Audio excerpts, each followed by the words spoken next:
in my work with executive teams, I see 3 common leadership patterns that unintentionally make it harder for your organization to change. The good news, once you recognize and break these patterns, you can create healthy, sustainable change with employees who aren't afraid of it. Pattern number 1, underestimating the significance of small changes in your organization.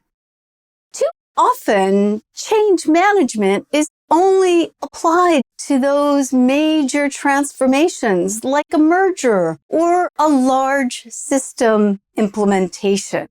However, how you handle those small disruptions in your organization, like hiring a new team member or a team member leaving, rearranging the office, or that routine update to some existing software, sets the tone for how your organization will respond to bigger and more complex changes. Why? Because every change, regardless of its size or complexity, requires people to step out of their comfort zone. So when you help people navigate those small disruptions smoothly, you build the muscles needed for those larger transformations later. That's where the readiness mindset can help. This approach equips you with the skills, knowledge, and tools to build readiness and prevent resistance. Leaders, regardless of the change, begin to develop the confidence to know what to do and what not to do. The result? Your people build skills and capability to navigate change through small successes, and they begin to trust you as a leader that you will be there to support them in those larger transformations. Pattern number 2, confusing normal human reaction to change with resistance.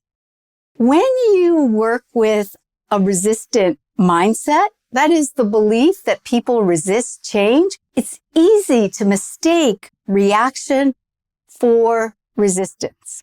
That one belief can set off a series of actions that creates a toxic cycle of change.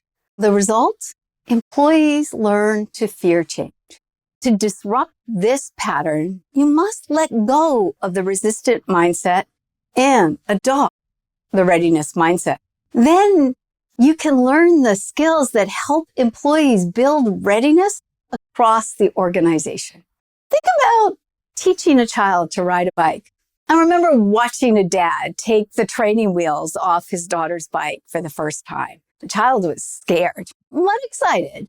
But what really caught my attention was the dad. He was completely focused. No phone, no distractions, just patient presence. When she didn't want to get on that bike, he didn't push. He held her steady as she took those first few wobbly strides. Then, staying close in case she needed support, he let her go. As I watched, I thought, if we taught a child how to ride a bike the way many leaders approach change, they would likely never ride. Because here's how it would look with the typical organizational approach. The parent decides the child needs to ride a bike, sets a date with no understanding of their level of readiness for them to begin riding their bike. They give a training lesson, maybe 2, after which the training wheels come off and they are expected to have mastered it. Leaders declare the change implemented and close the project. Sound familiar? That's how many employees describe their experience with change. They're expected to let go of old practices and adopt new behaviors by a set deadline. And often without the time, focus, or support they need. When they hesitate, they get labeled as resistant. And what happens next? Frustrated and exhausted, leaders and employees give up. They stay silent about what's needed and go through the motions, paying lip service to the changes the organization requires. However, when you understand the normal reaction to change and that it's not resistant, you can recognize that that hesitation is normal, not negative. You can focus on building readiness instead of enforcing compliance. And you equip your managers with the knowledge and skills to guide their teams through the discomfort of change. Pattern number 3, focus on implementing individual change initiative. With this pattern, leaders focus too much on implementing individual change initiatives instead of seeing each change as part of a living and connected system. When you use holistic systems thinking, you recognize your organization is more than a collection of departments and initiatives. You see it as an interconnected whole. You look first to understand the whole and how each part contributes to it, and how each individual change initiative will interact with the whole. Like a family barbecue. It's not just about the food or the people or the location. It's how all the pieces come together. Even the weather, which you may not control. That's systems thinking. Understanding how each part affects the others so that you can create and maintain something that is greater than the sum of its parts.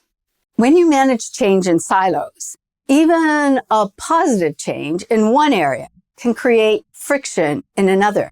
But when you view change through the lens of the whole system, you can anticipate and prevent conflicts between various initiatives. You can leverage collateral change. That is the idea that you can achieve multiple goals with a single initiative.